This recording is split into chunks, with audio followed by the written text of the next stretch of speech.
Olá, queridos, tudo bem com vocês? Espero que todos possam estar bem. Estamos aqui dando início a mais um tema, precioso do livro Eventos Finais, dos nossos 21 dias de oração. Que bênção que você está aqui com a gente, que bom poder ter a sua presença nas primeiras horas do dia, junto na presença do nosso Deus. Amados, hoje a gente vai estudar um capítulo de suma importância, que é praticamente dando continuidade ao que nós estudamos ontem, que foi sobre o estilo de vida do remanescente. Hoje a gente vai ver o capítulo 6 do livro, que vem falando sobre o estilo de vida e as atividades do remanescente. Mas antes de nós iniciarmos, eu gostaria de convidar você a cantar o louvor e logo em seguida orarmos e também darmos início a este momento especial. Vamos orar nesse momento, entregar nossa vida a Deus? Senhor Deus, obrigado por esse momento especial que o Senhor nos concede. Obrigado porque Tu és bom, meu Pai, e a Tua misericórdia dura para sempre. Nós entregamos nossa vida em Tuas mãos. Seja feita a Tua vontade e Teu querer em nossas vidas. Obrigado porque Tu és bom. E também muito obrigado, Senhor, porque a gente tem a oportunidade de Te buscar, de Te achar e de Te encontrar através da Tua palavra, Senhor. Queremos ter mais comunhão contigo. Abençoe tudo que formos falar, cada louvor apresentado e cada pedido de oração aqui também, em nome de Jesus. Amém. Vamos lá.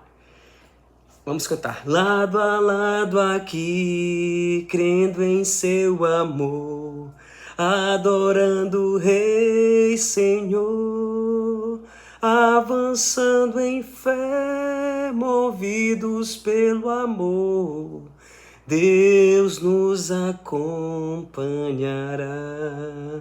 Nós vamos para o céu com mãos e mãos unidas, lado a lado com Jesus.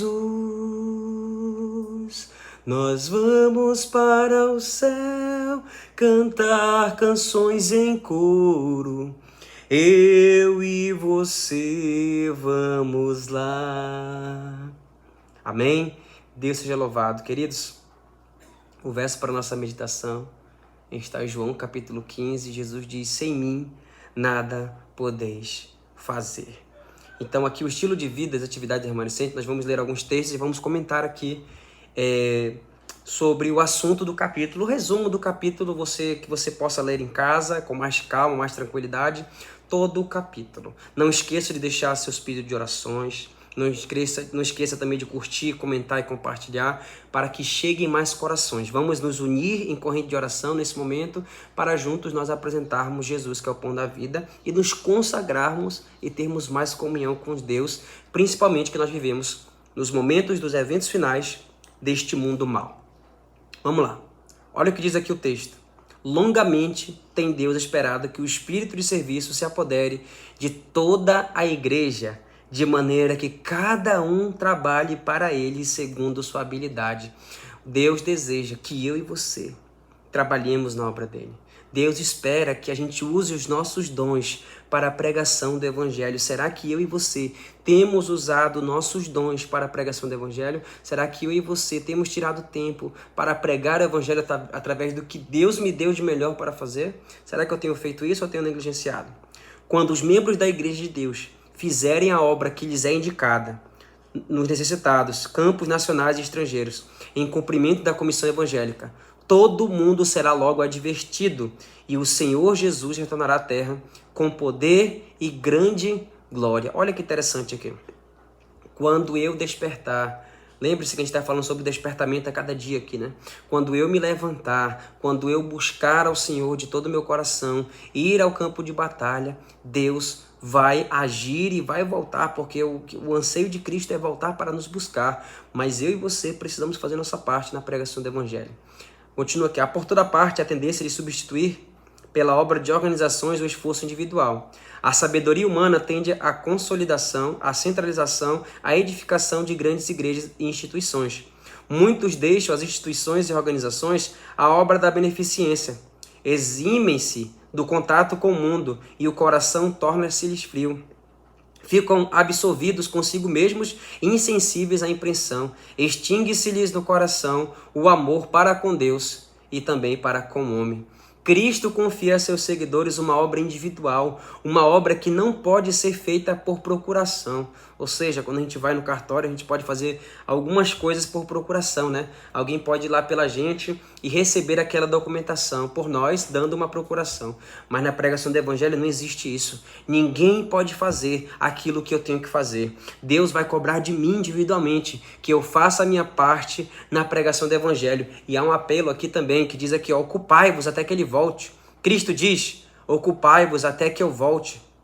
Talvez faltem apenas alguns anos para que termine a história de nossa vida, mas devemos ocupar-nos até então. Cristo quer que cada pessoa se habitue a esperar calmamente o seu segundo aparecimento.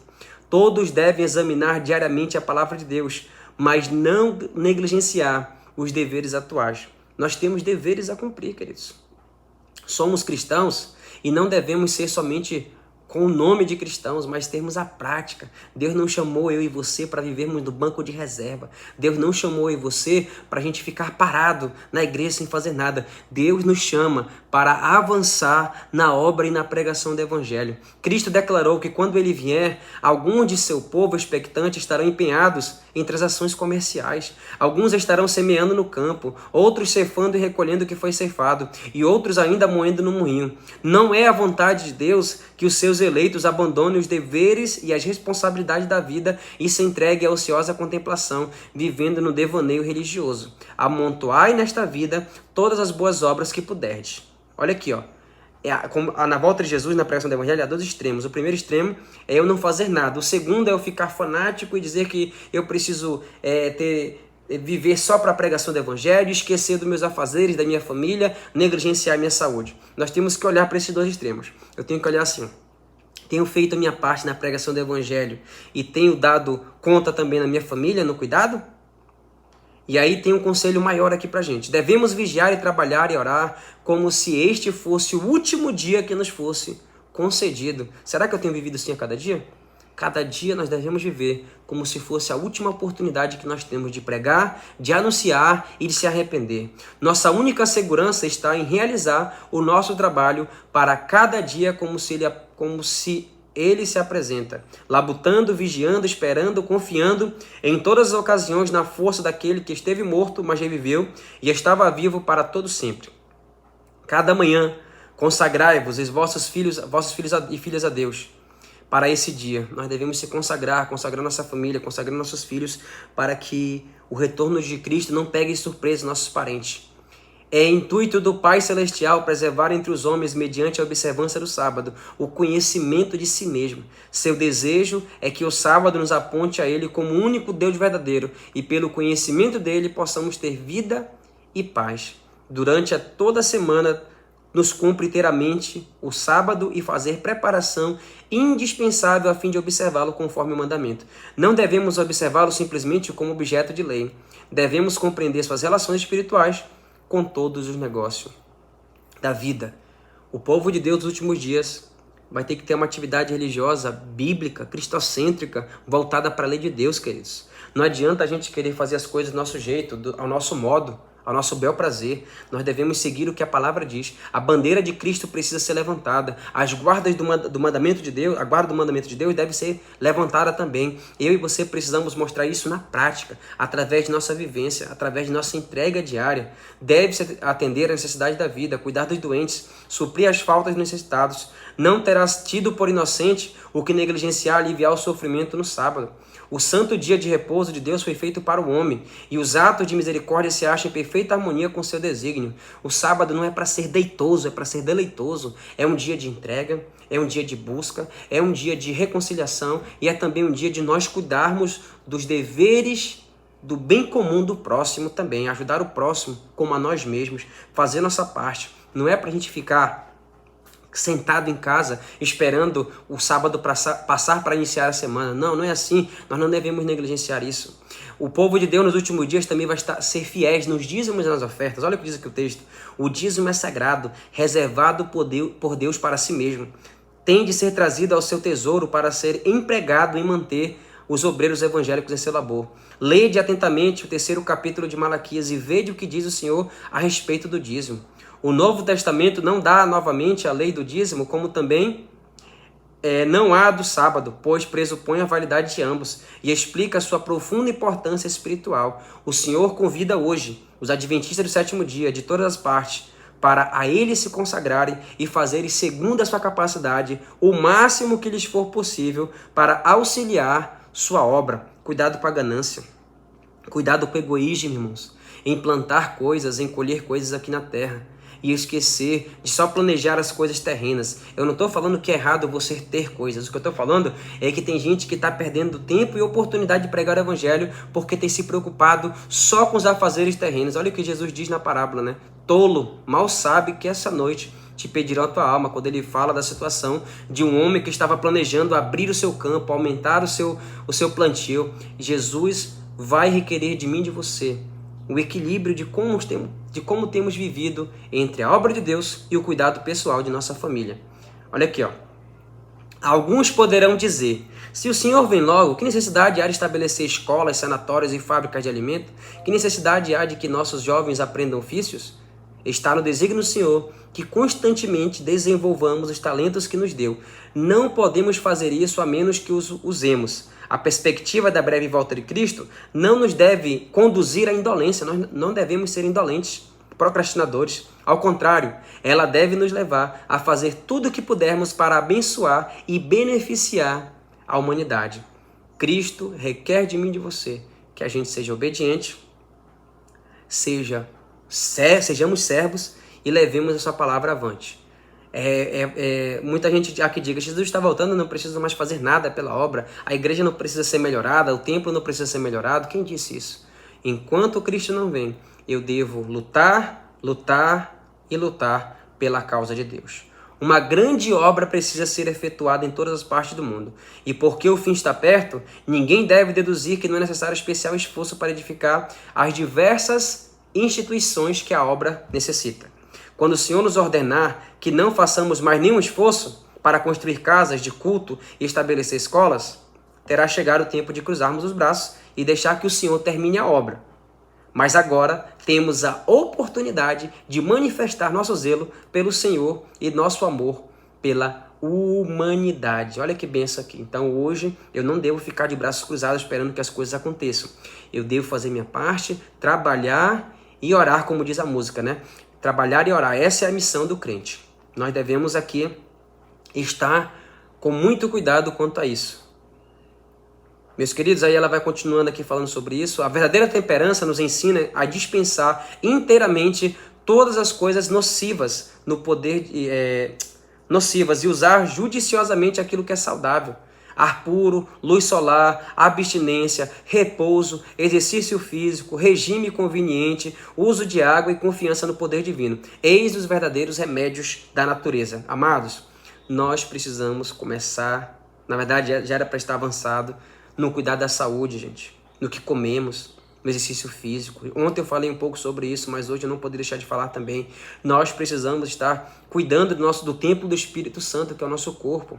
Tudo quanto prejudica a saúde não somente diminui o vigor físico, como tende a enfraquecer as faculdades mentais e morais. Ou seja, se eu me alimento mal, como é que eu vou conseguir avançar na pregação do Evangelho?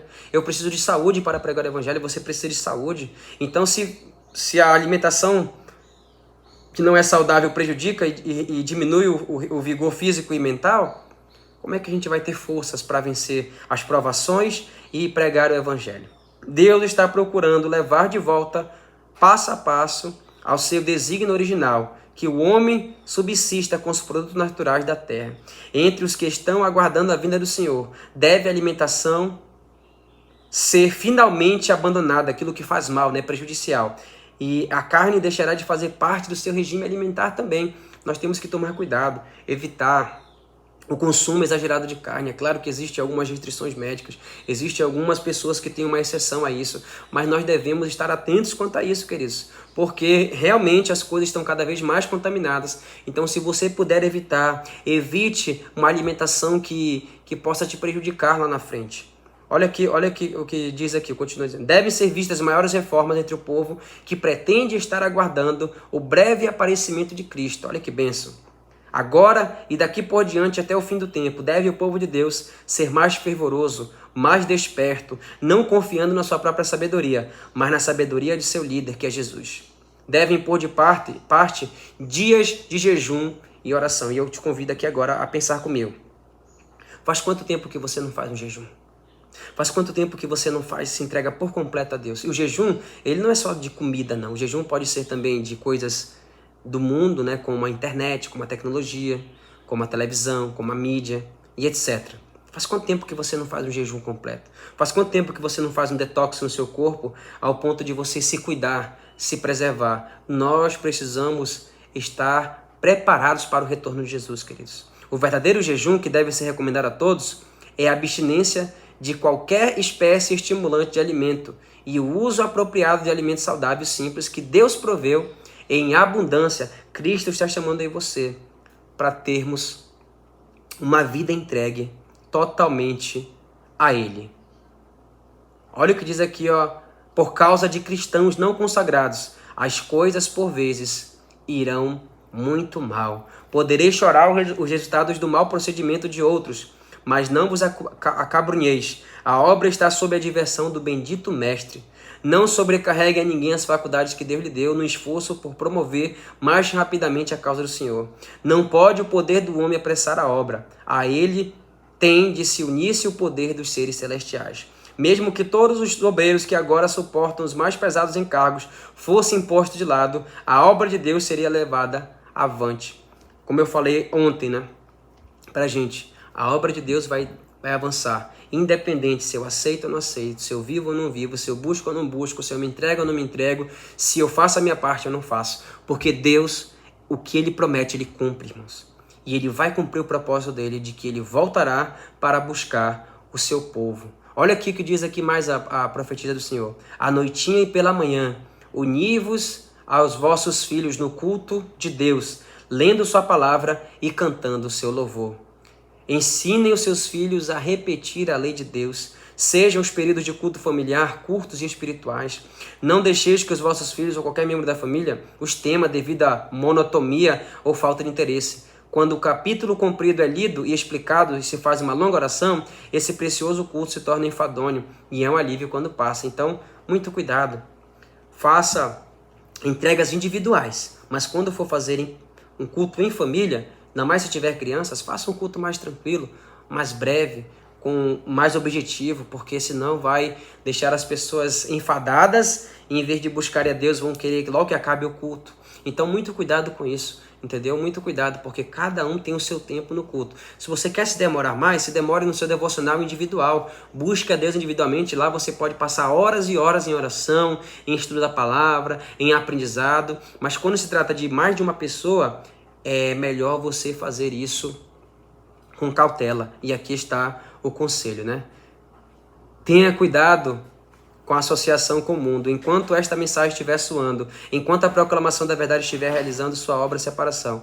Nós, como fiéis sentinelas de Deus, devemos discernir qual é a nossa verdadeira posição. Não devemos coligar-nos a pessoas mundanas para não ficar imbuídos de seu espírito, para que o nosso discernimento espiritual não se torne confuso e encaremos os que têm a verdade e levam a mensagem do Senhor do ponto de vista das pretensas igrejas cristãs. Muito cuidado para não confundir as coisas de Deus com as coisas do mundo. Devemos unir-nos a outras pessoas uma vez que não sacrifiquemos princípios.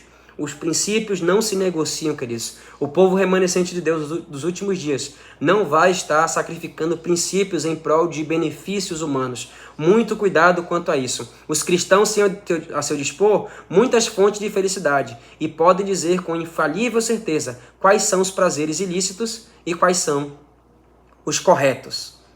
Queridos, muito cuidado com a música, ela vai falar sobre isso. Ouvir músicas que elevem o caráter de Deus. Muito cuidado com os cânticos que nós colocamos em nossas casas. Muito cuidado com as coisas que nós ouvimos. Isso daqui é muito interessante. Por quê? Porque a música faz parte do culto de Deus lá nas cortes celestiais. E devemos esforçar-nos em nossos cânticos de louvor por nos aproximar tanto quanto possível da harmonia dos coros celestiais. Muito cuidado quanto à música.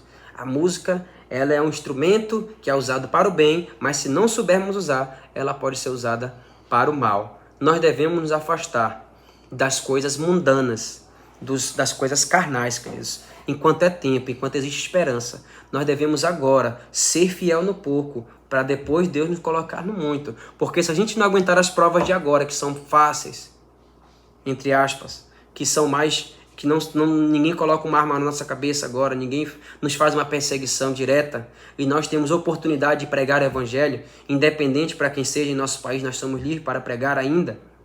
Então nós temos que tomar muito cuidado quanto a isso, para aprendermos a ser fiéis, queridos. Nós precisamos avançar no reino, e a fidelidade ao Senhor é uma coisa inquestionável, que não tem preço, que não se compra, tá bom? Então muito cuidado.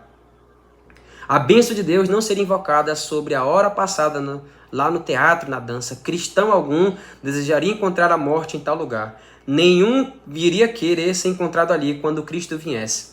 Os únicos entretenimentos seguros são aqueles que não afugentam os pensamentos sérios e religiosos. Os únicos lugares seguros de ajuntamento são aqueles a quem podemos levar Jesus conosco. Lembre-se, aonde você for, pergunte: Jesus está aqui comigo? Jesus entraria nesse lugar? Jesus faria isso que eu estou fazendo? Então é autoavaliação no que você segue. Você olha, por exemplo, eu sempre digo isso: para o que você veste, para o que você ouve, para o que você come. Será que essa roupa que eu estou usando é uma roupa que agrada a Deus? Será que Deus se agradaria do que eu uso, do que eu como, do que eu ouço? Então, faça uma autoavaliação quanto a isso. Se somos cristãos, seguiremos a Cristo, ainda mesmo que o caminho em que tenhamos de andar contrarie as nossas inclinações naturais. Nós, por sermos seres humanos, nós queremos defender aquilo que nós gostamos. Isso é natural. Nós vamos defender aquilo que nós gostamos. Se a gente gosta de alguma coisa e sabe que é errado, a gente vai querer procurar algum meio de dizer: não, isso não tem nada a ver. Mas muito cuidado, porque às vezes a gente está contrariando o que a palavra de Deus nos ensina e diz: rogo ao nosso povo que ande cuidadosa e circunspectamente diante de Deus, seguir os costumes no vestir, até onde ele se conforme com os princípios de saúde. Vistam-se as nossas irmãs com simplicidade, como muitas fazem, tendo as vestes de material bom e durável, apropriado para esta época que nós vivemos. E não permitam que a questão do vestuário lhes encha a mente. Então aqui no capítulo, o conselho de Ellen White vai ser bem grande. Nós já temos que finalizar aqui. Falai de modo a mostrar que Jesus Cristo está falando através de sua boca. Isso daqui eu achei muito forte, esse texto. Falai de tal modo, ao ponto de que Cristo esteja falando através de nós. O seu modo de falar, o seu modo de vestir. É claro que isso não leva a gente ao perfeccionismo. Leva a gente a se parecer mais com Jesus. Eu e você precisamos nos parecer com Jesus. Se queremos morar no céu, precisamos nos parecer com Cristo aqui na terra. Há uma canção da Aratos do Rei que foi pro Inário que fala que o céu é aqui, se aqui Jesus está. O céu, ele começa aqui para mim e para você. Os meus costumes, os meus princípios precisam ser praticados aqui. Porque imagine, uma pessoa que não aprendeu a viver o céu aqui na terra. O céu seria um lugar chato para ela. O céu seria um lugar enfadonho para essa pessoa. Queridos, Cristo nos chamou para viver na eternidade. Mas nós temos que lembrar que começamos a viver a partir daqui. Quando eu olho para essa história aqui do capítulo 6, a gente pode observar a história do povo de Israel, né? Não aprendeu a viver no deserto como Deus queria. E muitos deles não entraram na terra prometida, por não se acostumarem a viver na simplicidade, na entrega total a Deus. E olha que Deus dava tudo para eles de dia e de noite. Deus dava o maná. O maná só cessou quando eles começaram a colher as plantações deles. E Deus dava alimento, Deus dava roupa, Deus dava sombra, Deus dava aquecimento, Deus dava tudo para aquele povo. E aquele povo se revoltou contra Deus. Será que hoje é diferente? Eu quero fazer um apelo ao teu coração agora. O último texto que eu vou ler fala bem assim: é por meio da palavra, não de sentimentos ou exaltação, que precisamos influenciar as pessoas a obedecer à verdade. Podemos permanecer em segurança sobre a plataforma da palavra de Deus. A minha segurança e a tua única segurança é o assim diz o Senhor. É a Bíblia. É por isso que eu te convido a buscar mais a Deus. É por isso que eu te convido a se demorar mais com a palavra de Deus. Eu te convido a você a se entregar totalmente ao Senhor. Amados, como é que está a tua vida hoje? Como é que está a tua entrega? Será que se Jesus viesse hoje, ele aceitaria o modo como a gente vive, como a gente se comporta, como a gente se veste? Ou a gente fica tentando adaptar o evangelho aos nossos gostos? Lembre-se, o evangelho, ele não deve ser adaptado ao que eu gosto. Eu que tenho que me adaptar ao que o evangelho diz. Eu é que tenho que me adaptar ao que a palavra diz. Porque Cristo me aceita do jeito que eu estou, mas para me transformar no que Ele quer. Cristo quer transformar você. Não quer você hoje se preparar para ser o povo remanescente de Deus? Já era para estarmos preparados. Estamos atrasados, irmãos. Estamos atrasados para esse grande momento. Deus está nos chamando agora. Que tal fazer uma entrega total durante esse dia? Hoje Cristo está te chamando. Cristo está chamando a mim e a você para fazermos uma mudança total em nosso comportamento, em nosso modo de falar, em nosso modo de vestir, em nosso modo de se alimentar. E Cristo quer começar essa obra no nosso coração. Você está disposto a fazer isso? Se você está, diga amém, escreva aí nos comentários, amém, eu aceito, eu quero, eu preciso disso na minha vida. Deus vai te abençoar, Deus vai te ajudar, porque Deus jamais dá alguma coisa pra gente que a gente não possa cumprir. O próprio Cristo, na prática, mostrou que é possível sim vencer o pecado, vencer os desejos da carne, se nós estivermos em comunhão total com o Pai. Deus te abençoe. Não esqueça de colocar o seu espírito de orações. Que a sua oração de hoje seja: Senhor, me ajude a viver como vai viver o remanescente no tempo do fim. Vamos orar nesse momento e entregar nosso dia e nossa vida nas mãos de Deus. Senhor Deus, estamos finalizando aqui mais uma madrugada de oração. Eu peço que o Senhor abençoe cada pessoa que está ouvindo a Tua palavra nesse momento. Cada pedido de oração, cada clamor. Que possamos se parecer mais contigo a cada dia, meu Deus. Que a gente se aproxime do Senhor, do Reino Eterno. Nos ajude a viver o que Tu queres, Senhor. Nos ajude a fazer a Tua vontade. Ajude-nos, Senhor, a estar constantemente seguro a Teus braços. Quando a gente olha para os escritos, a gente observa que a gente está longe daquilo que o Senhor quer. Mas nos ajuda, Senhor. Porque se Tu venceu, nós podemos vencer. Está na Tua palavra isso. Tem de bom ânimo, pois eu venci o mundo, o Senhor falou. Então nos ajude a vencer. Dá-nos um bom dia. Que hoje a gente vença contigo. E a cada dia a gente vença mais e mais. Em nome de Jesus. Amém. Deus te abençoe, queridos. Não esqueça de curtir, comentar e compartilhar esse vídeo com os teus amigos. Valeu, até amanhã.